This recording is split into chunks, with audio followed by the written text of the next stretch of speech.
Dans la nuit du mercredi 19 juillet 2017, des coups de feu sont entendus à Abidjan, à l'école de police à Cocody et à Yopougon. Aux premières heures du jeudi, le ministre d'État, ministre de la Défense, Ahmed Bakayoko, et le ministre de l'Intérieur et de la Sécurité, Sidiki Diakité, sont sur le terrain. Des enquêtes sont aussitôt diligentées. Elles seront éclairées par les vidéosurveillances de la direction informatique et des traces technologiques. 5 présumés acteurs de l'attaque ont été interpellés. Leurs aveux ont été recueillis. On a fait 2 coups de sommation. Les 2 coups de sommation étaient un code pour dire aux autres de venir, de rentrer en l'entrée secondaire. La mission était de partir ici à Kodo. Quand Kodo n'a pas fait la sommation, nous sommes retournés vers le Pougon. En allant en coup de chemin, on a fait des tirs de dissuasion en l'air. Ce banderole-là devait servir à identifier les militaires qui étaient sur le terrain. Le directeur de la police fait le point des arrestations.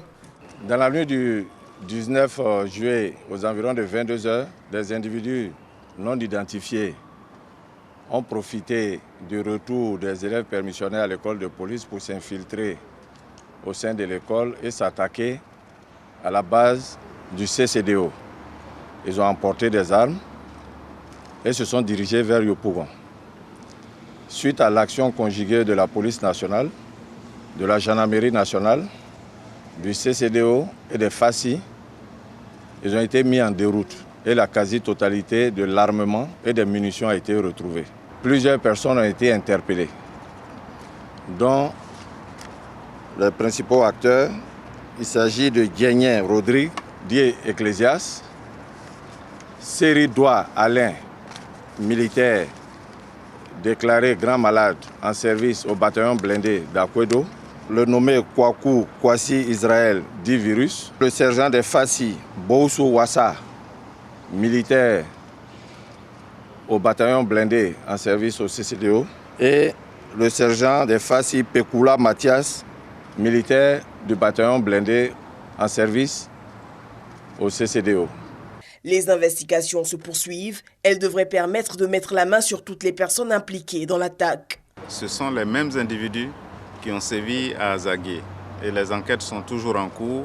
Malgré tous les efforts que font chaque jour tous les Ivoiriens pour que les souvenirs, n'est-ce pas, des moments difficiles soient derrière nous, malgré tous les efforts d'appel à la réconciliation du chef de l'État, il y a des personnes qui n'ont encore rien compris, qui sont très nostalgiques des moments de soubresaut. Mais heureusement que nos forces aussi sont là, et tout le peuple d'ailleurs, pour faire barrage à ces mauvaises intentions. Les populations peuvent être rassurées que tout sera fait pour leur permettre de vaquer tranquillement à leurs occupations. Et chaque fois que des personnes vont réagir, elles trouveront en face d'elles aussi des réactions proportionnées.